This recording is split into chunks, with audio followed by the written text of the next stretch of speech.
Hello viewers, আসসালামু আলাইকুম। কেমন আছেন সবাই? আশা করি অনেক ভালো আছেন।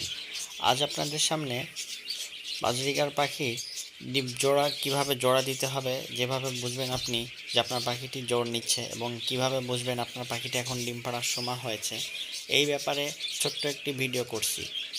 ভিডিওটি দেখলে আপনারা বুঝতে পারবেন যে আপনার পাখিটি যখন আপনি জোর দেবেন, একটা মেল ফিমেল যখন মুডে থাকবে তখন তাদেরকে এক রুমে দিলে তারা জোর নেওয়ার জন্য যে অবস্থায় থাকবে, আপনি কিভাবে বুঝবেন যে আপনার পাখিটি জোর নিচ্ছে? ভিডিওটি দেখলে বুঝতে পারবেন যে মেল ফিমেল পাখিটি মিটিং করতেছে, তারা জোর দুজন একে অপরের সাথে জোর নেওয়ার জন্য মিটিং করতেছে।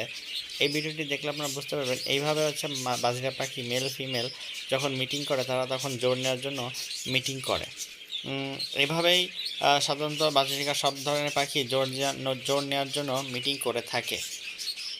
ভিডিওটি ভালো করে লক্ষ্য করে দেখুন। আমি ভিডিওর ফার্স্ট থেকে লাস্ট পর্যন্ত পাখিটি জোড়া নেওয়ার ভিডিও আছে এবং বেশ কিছুদিন পরে পাখিটি যখন আপনার 1 থেকে 2 দিন পরে ডিম পাড়া শুরু করবে, মিটিং করার ঠিক 2 থেকে 3-4 দিন পরেই বাজরিকার পাখি দ্রুত ডিম পেড়ে দেয়।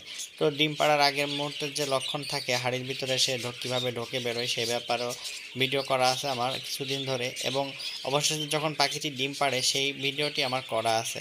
তো ভিডিওটা ফার্স্ট থেকে লাস্ট পর্যন্ত দেখবেন, না টেনে দেখলে আপনি বুঝতে পারবেন যে আপনার পাখিটি কিভাবে ডিম পাড়বে, এবং ডিম পাড়ার আগ মুহূর্ত পাখির লক্ষণ দেখলে আপনি বুঝতে পারবেন যে আপনার বাসার বাজরিকার জোড়াটি ডিম পাড়বে।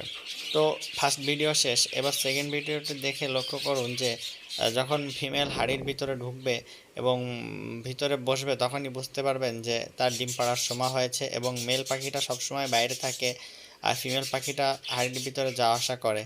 তখনই বুঝতে পারবেন যে আপনার ফিমেল পাখিটা এখন ডিম দেওয়ার সময় হয়েছে এবং খুব দ্রুত শিগগিরই তারা ডিম দিতে সক্ষম হবে। ভিডিওটি আমি বেশ কিছুদিন যাবৎ আস্তে আস্তে করে রাখি, যাতে সবার জন্য দেখলে সহজে বুঝতে পারে যে তার বাসার পাখিটি কখন ডিম দেবে এবং ডিম পাড়ার যে লক্ষণ দেখলে। এছাড়াও আমার বাসায় ওর আরও বাজরিগার আছে। এই ভিডিওটা আমার 2-3 দিন ধরে করা।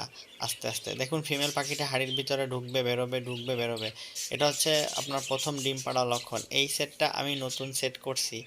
একটা স্প্যাঞ্জেল মেল এবং একটি ক্লাসিক ফিমেল ছিল, সেই দুটাকে আমি একসাথে জোর দিছি ব্লু কালারের। এদের থেকে বিভিন্ন কালারের বাচ্চা বেরোয়, তবে স্প্যাঞ্জেল বেরোনোর সম্ভাবনা বেশি হয়ে থাকে।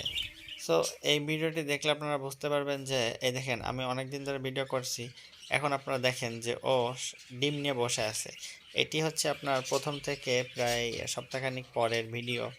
তো ভিডিওটা দেখলে বুঝতে পারবেন যে ও দেখেন অলমোস্ট 4টা ডিম দিছে। এরপরও আরও 3টা ডিম দেবে হয়তো। এই ভিডিও পর্যন্ত অলমোস্ট 4টা ডিম দিছে। থ্যাংক ইউ সবাইকে।